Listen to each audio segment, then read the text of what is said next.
आज हम अपना 67th पेपर उसी का सेकंड पार्ट कर रहे हैं। 60 तक हमने पिछले वाली वीडियो में कर लिया था, 60 से आगे करते हैं। देखो 60th क्वेश्चन क्या है, निम्नलिखित में से कौन सा एक हैगर साइन उत्पन्न करता है। मतलब किस में मतलब हैगर साइन आता है। योनिपथ की मृदुता, मतलब जो हमारा योनिपथ है, वेजाइनल रूट है, उसमें मृदुता आ जाना, या फिर गर्भाशय की मृदुता, गर्भाशय ग्रीवा की मृदुता, या फिर योनिपथ का स्फुरण। तो इनमें से हैगर साइन किस में मिलेगा, गर्भाशय की मृदुता में। ठीक है, जो हमारा यूट्रस है वो मृदु हो जाएगा, तो उस साइन को हम क्या बोलेंगे, हैगर्स साइन। उसके बाद है निम्नलिखित में से कौन सा एक गर्भाशय ग्रीवा में होने वाले कैंसर का प्राथमिक लक्षण है। मतलब गर्भाशय ग्रीवा में जो कैंसर है उसका प्राथमिक लक्षण क्या है, अधो उदर वेदना, मतलब नीचे उदर के नीचे वेदना होना, श्रोणि में वेदना होना, मतलब पेल्विक रीजन में वेदना होना, स्पर्श करने पर रक्तस्राव, या इनमें से कोई नहीं। तो इसका आंसर क्या आएगा, स्पर्श करने पर रक्तस्राव। ठीक है, अगर मतलब गर्भाशय ग्रीवा में होने वाले कैंसर का लक्षण क्या आएगा कि अगर हम स्पर्श करेंगे तो रक्तस्राव होगा। उसके बाद है सामान्यतः गर्भाशय के निम्नलिखित भागों में से किस एक में अपरा रहती है। मतलब गर्भाशय के कौन से भाग में अपरा मतलब प्लेसेंटा रहता है। गर्भाशय के ऊपरी खंड में, गर्भाशय के अधोखंड में, गर्भाशय के अंतःमुख के पास, या फिर गर्भाशय नलिका में। तो इसका आंसर क्या आएगा हमारा, गर्भाशय के ऊपरी खंड में। गर्भाशय के ऊपरी खंड में क्या हो जाएगी, प्लेसेंटा रहती है। ठीक है, उसके बाद है किस आचार्य के मत अनुसार नाभि नाल कर्तन पश्चात कुष्ठ तेल लगाना चाहिए। मतलब जब बच्चा पैदा होता है उसकी नाभि नाल जब काटते हैं तो उसके बाद कुष्ठ तेल लगाना किस आचार्य ने बोला, चरक, सुश्रुत, वाग्भट या काश्यप। तो किसने बोला है, वाग्भट ने। वाग्भट ने क्या बोला, कुष्ठ तेल लगाने को। उसके बाद है मूढ़ गर्भ शल्य आहरण पश्चात सूतिका काल की अवधि मानी गई है। मतलब जब मूढ़ गर्भ हो जाता है, मतलब जब जो हमारा गर्भ है उसकी गति कोई और हो जाती है, तो उसका आहरण के पश्चात सूतिका काल की अवधि कितनी मानी गई है, 1 माह, 2 माह, 3 माह या 4 माह। तो इसका आंसर क्या है, 4 माह। मतलब उसको 4 माह तक सूतिका रहना है। ठीक है, उसके बाद है सोम रोग का किस ग्रंथ में सर्वप्रथम विस्तृत वर्णन मिलता है। एक सोम रोग होता है, वो उसका वर्णन किस ग्रंथ में मिलता है, चरक संहिता, भाव प्रकाश, षाडंगर संहिता या माधव निदान। तो इसका आंसर क्या है, भाव प्रकाश। भाव प्रकाश ने सोम रोग का वर्णन किया। फिर उसके बाद है सूतिका रोगी की सर्वोत्तम औषधि क्या है। जो सूतिका होती है उसकी सर्वोत्तम औषधि क्या है, पुष्यनक चूर्ण, बला तेल, मूषिका तेल या फिर सौभाग्य शुंठी। तो कौन सी है, सौभाग्य शुंठी। ठीक है, उसके बाद है बालः संवत्सरा पादाभ्याम डैश किस रोग के लिए कहा गया है। बालः संवत्सरा पादाभ्याम किस रोग के लिए कहा गया है। ठीक है, कृष्णता के लिए, रसायन के लिए, रेवती के लिए या फक के लिए। किसके लिए कहा गया है, फक रोग के लिए, कि जो बालक है वो 1 संवत्सर मतलब 1 वर्ष का होने पर भी चल नहीं पाएगा। ठीक है, तो वो किस रोग में होगा, फक रोग में। ठीक है, बालः संवत्सरा पादाभ्याम फक रोग के लिए बोला है। उसके बाद है नष्ट संज्ञो वमेत फेन किस बाल ग्रह का लक्षण है, कि उसको वमन में फेन मतलब झागदार वमन होगा। स्कंद अपस्मार, नैगमेश, पूतना ग्रह या अंधपूतना। तो इसका आंसर क्या है, स्कंद अपस्मार। स्कंद अपस्मार में नष्ट संज्ञो वमते फेन ये लक्षण मिलेगा। तो इसी पेज को रिवाइज करते हैं। निम्नलिखित में से कौन सा एक हैगर साइन है, कौन सा था हमारा, गर्भाशय की मृदुता, बी। निम्नलिखित में से कौन सा है गर्भाशय ग्रीवा में होने वाले कैंसर का प्राथमिक लक्षण है, स्पर्श करने पर रक्तस्राव। सामान्यतः गर्भाशय के निम्नलिखित भागों में से किस एक में अपरा रहती है। तो अपरा कहाँ रहती है, गर्भाशय के ऊपरी भाग में। किस आचार्य के अनुसार नाभि नाल कर्तन के पश्चात कुष्ठ तेल लगाना चाहिए, वाग्भट। मूढ़ गर्भ शल्य आहरण पश्चात सूतिका काल की अवधि कितनी बताई गई है, 4 माह। सोम रोग का किस ग्रंथ में सर्वप्रथम विस्तृत वर्णन मिलता है, भाव प्रकाश में। सूतिका रोगी की सर्वोत्तम औषधि क्या है, सौभाग्य शुंठी। बालः संवत्सरा पादाभ्याम किस रोग के लिए कहा गया है, फक रोग के लिए। नष्ट संज्ञो वमेत फेन किस बाल ग्रह का लक्षण है, स्कंद अपस्मार का। उसके बाद देखते हैं आगे 69 बाइटोट स्पॉट किस व्याधि में पाया जाता है? बाइटोट स्पॉट किस व्याधि में पाया जाएगा? ऑप्शन है रिकेट्स, ज़ीरोऑप्थेल्मिया, टाइफॉइड या फिर इनमें से कोई नहीं। तो इसका आंसर क्या है? ज़ीरोऑप्थेल्मिया। इसमें हमें बाइटोट स्पॉट्स दिखाई देते हैं। ठीक है, उसके बाद है नवजात शिशु का सामान्य भार कितना होता है? 1 से 1.5 ग्राम, 1.5 से 2 ग्राम, 2.5 से 4 ग्राम, 5 से 6 ग्राम। तो कितना होता है हमारा सामान्य का? 2.5 से 4 ग्राम। ठीक है, उसके बाद है नवजात शिशु का नामकरण संस्कार चरक मत अनुसार कब कराना चाहिए? मतलब नामकरण संस्कार जो है वो हमें कौन से दिन कराना चाहिए? 8वें दिन, 9वें दिन, 10वें दिन या चतुर्थ दिन? तो किस दिन कराना चाहिए हमें? 10वें दिन उसका नाम रख देना चाहिए। स्तनपान किस दिशा की ओर मुख करके करवाना चाहिए? स्तनपान जो है वो स्त्री को कौन सी दिशा की ओर मुख करके कराना चाहिए? उत्तर, पूरब, दक्षिण या पश्चिम? तो हमने कब कराना है? पूरब की दिशा, जहाँ से सूरज उगता है वहाँ से कराना है। ठीक है, शिशु के लिए स्त्री दुग्ध किस रूप में लाभकारी है? मतलब जो शिशु है उसके लिए स्त्री दुग्ध कैसे लाभकारी है? कि वो ब्रीहण करता है, जीवनीय है, नेत्र रोग हर है या फिर ये सभी हैं? तो इसका आंसर क्या है? सभी। ब्रीहण भी करेगा वो दूध, जीवन भी देगा और नेत्र रोगों को भी हरेगा। क्षीर अन्नाद शिशु के लिए औषधि की मात्रा बताई गई है। जो क्षीर अन्नाद मतलब जो दूध भी पीता है और अन्न भी खाता है उसके लिए औषधि की मात्रा कितनी है? कोल अस्थि प्रमाण, कोल प्रमाण, बेर प्रमाण या फिर बेर अस्थि प्रमाण? तो इसका क्या आएगा? कोल अस्थि प्रमाण। ठीक है, सुश्रुत मत अनुसार मातृस्तन्य के अभाव में प्रशस्त दुग्ध माना गया है। अगर मतलब माता को दूध नहीं आ रहा तो उसकी जगह हम कौन सा दूध दे सकते हैं? गोदुग्ध, बकरी का दूध, ए और बी दोनों या इनमें से कोई नहीं? तो ए और बी दोनों दे सकते हैं, गौ का भी दे सकते हैं और बकरी का भी दे सकते हैं। सुश्रुत ने बाल ग्रह कितने बताए हैं? सुश्रुत ने बाल ग्रह कितने बताए? 8, 9, 12 या 11? तो कितने बताए हैं? 9। सुश्रुत ने कितने बताए हैं? 9 बाल ग्रह बताए। चरक मत अनुसार पित्त का निर्हरण विरेचन द्वारा किस मास में करना चाहिए?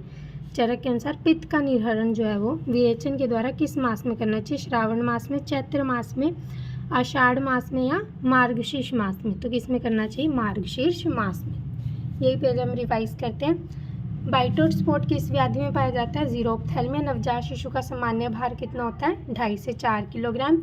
नवजात शिशु का नामकरण संस्कार चरक मत अनुसार कब करना चाहिए? 10वें दिन। स्तनपान किस दिशा की ओर मुख करके करवाना चाहिए? पूरब। शिशु के लिए स्त्री दुग्ध किस रूप में लाभकारी है? ब्रीहण, जीवनी और नेत्र रोगहर। क्षीर अन्नाद शिशु के लिए औषधि की मात्रा कितनी है? कोल अस्थि प्रमाण। सुश्रुत मत अनुसार मातृस्तन्य के अभाव में प्रशस्त दूध कौन सा है? गोदुग्ध और बकरी का दूध। सुश्रुत ने बाल ग्रह कितने बताए हैं? 9। चरक मत अनुसार पित्त का निर्हरण विरेचन द्वारा किस मास में करना चाहिए? मार्गशीर्ष मास में। इसके बाद आगे करते हैं। किन रसों द्वारा वात दोष का शमन होता है? वात दोष का शमन किन रसों द्वारा होता है? अम्ल, कटु, तिक्त, अम्ल तिक्त कषाय, मधुर अम्ल लवण या फिर कटु तिक्त कषाय? तो इसका क्या आंसर आएगा? मधुर अम्ल लवण, माल। ऐसे याद रखना, वात का माल से हम शमन करेंगे। दूध का सेवन किस रोग में नहीं करना चाहिए? वमन के तत्काल बाद, अतिसार में, पांडु में या फिर अम्ल पित्त में? तो किस में? वमन के तत्काल बाद हमें दूध का सेवन नहीं करना चाहिए। वर्षा ऋतु में मधु का प्रयोग किस तरह करना चाहिए? हमारी वर्षा ऋतु है उसमें मधु का सेवन कैसे करना है? पान, भोजन में, संस्कार में या इन सभी में? मतलब या तो पी के या फिर भोजन में या फिर संस्कार में, मतलब किसी चीज़ में मिलाकर या सभी में? तो इसका आंसर क्या आएगा हमारा? संस्कार में, मतलब किसी चीज़ के साथ मिला के हम पी सकते हैं। उच्च रक्तचाप में कौन सा आसन नहीं करना चाहिए? उच्च रक्तचाप मतलब बीपी बढ़ा हुआ है तो कौन सा आसन नहीं करना? शीर्षासन, पश्चिम उत्तान आसन, शिथिल आसन या फिर पवन मुक्त आसन? तो इसका कौन सा आंसर है? शीर्षासन। शीर्षासन हमने नहीं करना क्योंकि सारा ब्लड ब्रेन में चला जाता है। ठीक है, तो शीर्षासन जो है हमने उच्च रक्तचाप में नहीं कराना। उसके बाद है वत्सनाभ का शोधन किया जाता है। जो वत्सनाभ है उसका शोधन किसके द्वारा किया जाता है? गोमूत्र में, कांजी में, तक्र में या फिर तेल में? तो किस में किया जाता है हमारा? गोमूत्र में। वत्सनाभ का गोमूत्र में शोधन होता है। उसके बाद नीलम का रासायनिक संगठन होता है। नीलम जो है मतलब नीलम एक रत्न है, उसका रासायनिक संगठन क्या है? CaSO4 Al2O3 Pb3O4 Al2SO4 thrice. तो नीलम का क्या है? Al2O3, ठीक है, एल्यूमिनियम ऑक्साइड। नीलम क्या है? Aluminium oxide. उसके बाद है कपोत पुट देने के लिए उपलों की कितनी संख्या आवश्यक है? अगर हमने कपोत पुट मतलब कबूतर वाला है ना, तो कम सा होगा, तो कितनी संख्या देनी है हमने उपलों की? 500, 200, 8 या फिर 50। तो इसका आंसर क्या आएगा? 8। कपोत मतलब छोटा होता है ना कबूतर, तो उसके लिए कितने उपले देने? 8 ही देने हैं। उसके बाद है लाजमंड बनाने के लिए जल की कितनी मात्रा चाहिए? जो लाजमंड अगर हमने बनाना है तो हमने जल कितना लेना है? 6 गुना, 8 गुना, 14 गुना या 16 गुना। तो कितना लेना है हमने? 14 गुना जल लेना है, ठीक है। उस पहले हमने यवागु वाला पढ़ा था पिछली वाली वीडियो में, उसमें कितना था? यवागु में जल कितना लेना चाहिए? 6 गुना। उसके बाद है स्वर्ण माक्षिक में कौन सी धातु पाई जाती है? स्वर्ण माक्षिक एक योग है, उसमें कौन सी धातु पाई जाती है? स्वर्ण, रजत, ताम्र या फिर पारद। तो कौन सी पाई जाती है? ताम्र। स्वर्ण माक्षिक, तो उसमें स्वर्ण माक्षिक में स्वर्ण नहीं है, याद रखना है। क्या है उसमें? ताम्र है, ठीक है। षडंग पानीय किस कल्पना के अंतर्गत माना गया है? जो षडंग पानीय है, जो ज्वर में वर्णित है षडंग पानीय, वो कौन सी कल्पना है? क्वाथ कल्पना, चूर्ण कल्पना, स्वरस कल्पना, इनमें से कोई नहीं। तो कौन सी है? इनमें से कोई नहीं है वो, ठीक है, क्योंकि वो कषाय कल्पना है। उसके बाद है अर्क निकालने के लिए उपयुक्त होता है, अर्क निकालते हैं ना जब, तो उसके लिए कौन सा यंत्र यूज़ होता है? डमरू यंत्र, पाताल यंत्र, भवका यंत्र या फिर बालुका यंत्र। तो कौन सा यंत्र यूज़ होता है? भवका यंत्र। भवका यंत्र किसमें? अर्क निकालने में। किन रसों द्वारा वात दोष का शमन होता है? मधुरम लवण। दूध का सेवन किस रोग में नहीं कराना चाहिए? वमन के तत्काल बाद। वर्षा ऋतु में मधु का प्रयोग किस तरह कराना चाहिए? संस्कार में। उच्च रक्तचाप में कौन सा आसन नहीं करना चाहिए? शीर्षासन। वत्सनाभ का शोधन किया जाता है गोमूत्र में। नीलम का रासायनिक संगठन क्या होता है? Al2O3। कपोत पुट देने के लिए उपलों की संख्या कितनी है? 8। लाजमंड बनाने के लिए जल की मात्रा कितनी होनी चाहिए? 14 गुना। स्वर्ण माक्षिक में कौन सी धातु पाई जाती है? ताम्र। षडंग पानीय किस कल्पना के अंतर्गत माना गया है? इनमें से कोई नहीं। अर्क निकालने के लिए प्रयुक्त होता है भवका यंत्र, ठीक है। उसके बाद आगे करते हैं।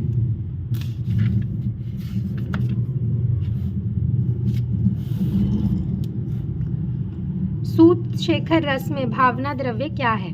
सूत शेखर रस एक योग है, उसमें भावना किसकी देते हैं हम? भृंगराज, आम्लकी, वासा या यवानी। तो किसकी देते हैं हम? भृंगराज की। सूत शेखर में किसकी देनी है? शेखर को भृंगराज की। ऐसे याद रखना, शेखर के बड़े बड़े बाल हैं, है ना, तो उसके कैसे हो? जब क्योंकि हमने उसको भृंगराज की भावना दी है। रस रत्न समुच्चय के अनुसार स्वर्ण भस्म की मात्रा बताई गई है। रस रत्न समुच्चय के अनुसार हमें स्वर्ण भस्म कितनी लेनी चाहिए? 1 रति, आधा रति, 2 रति या 3 रति। तो कितनी लेनी चाहिए? 2 रति, ठीक है। रस रत्न समुच्चय ने कितनी बोली? 2 रति लेनी है। अपत्य मार्ग में पेशियों की संख्या कितनी होती है?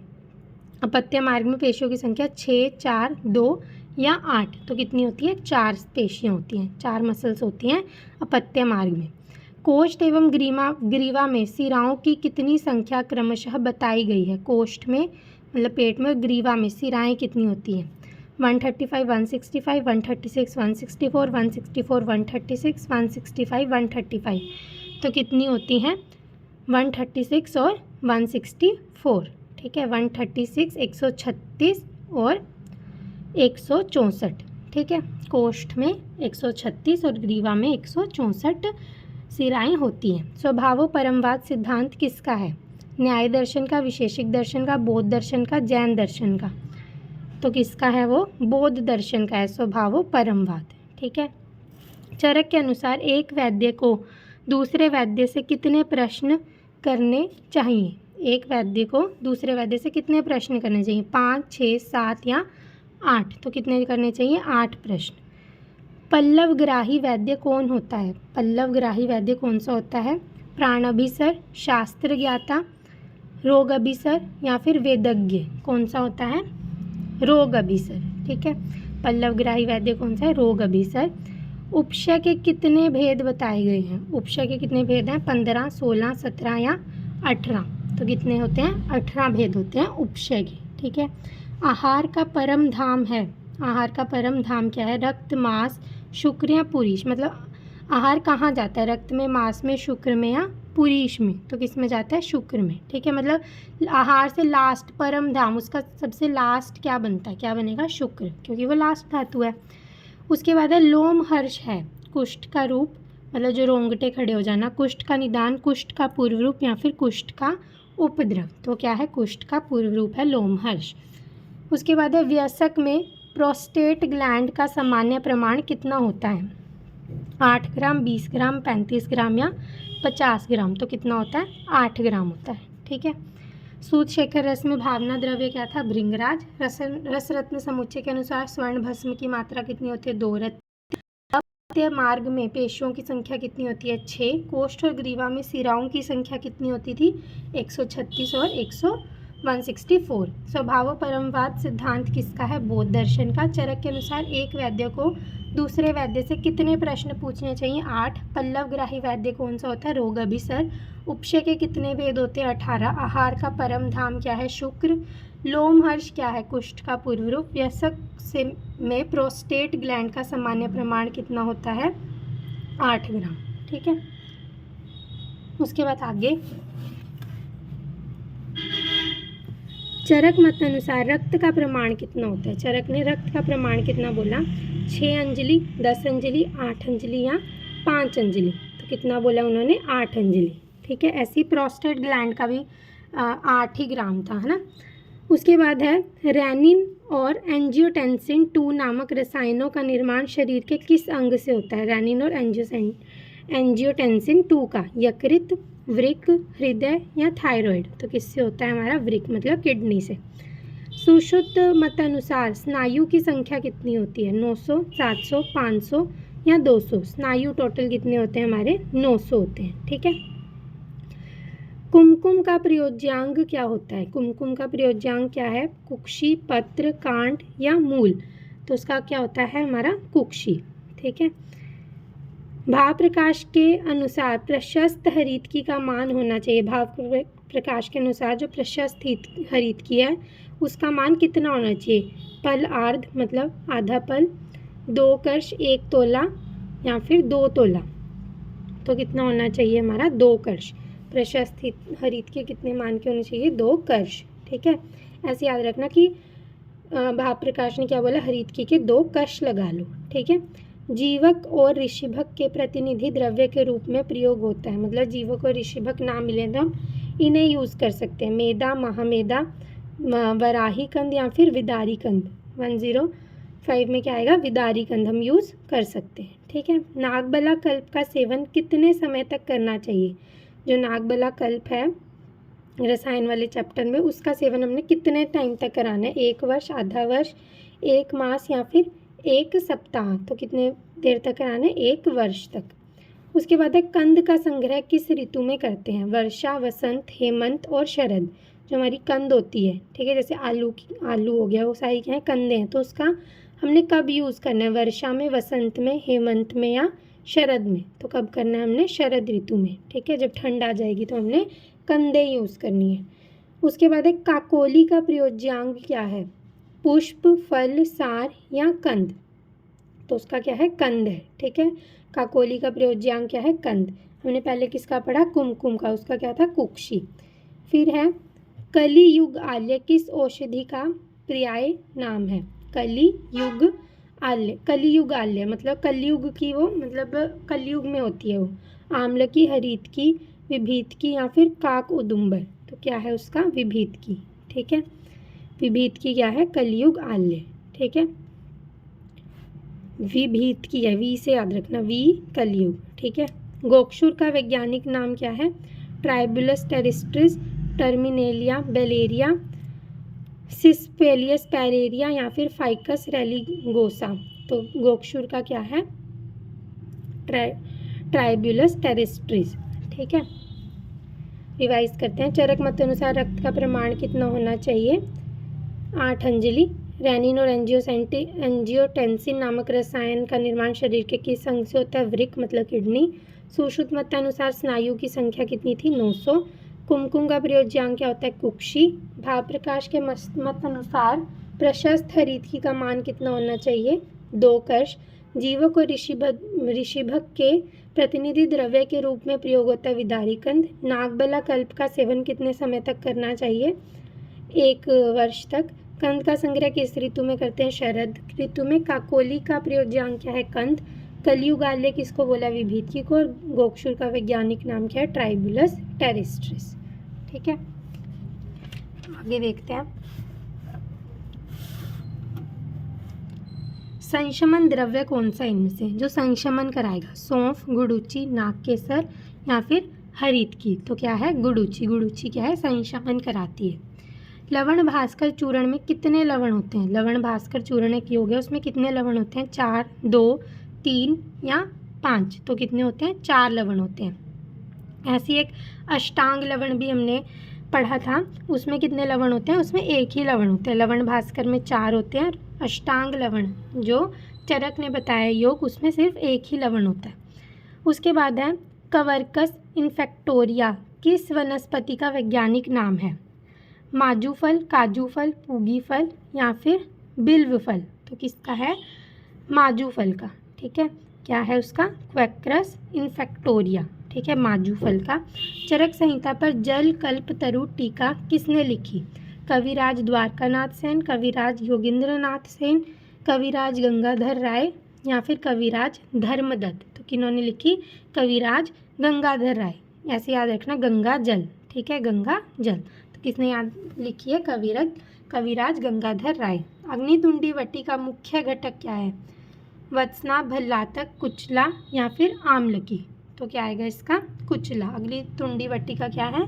कुचला है। ठीक है, फिर अब पंचकोल का घटक द्रव्य नहीं है। पंचकोल में क्या नहीं आता? मरीच, पिपली, चव्य या चित्रक। तो क्या नहीं आता?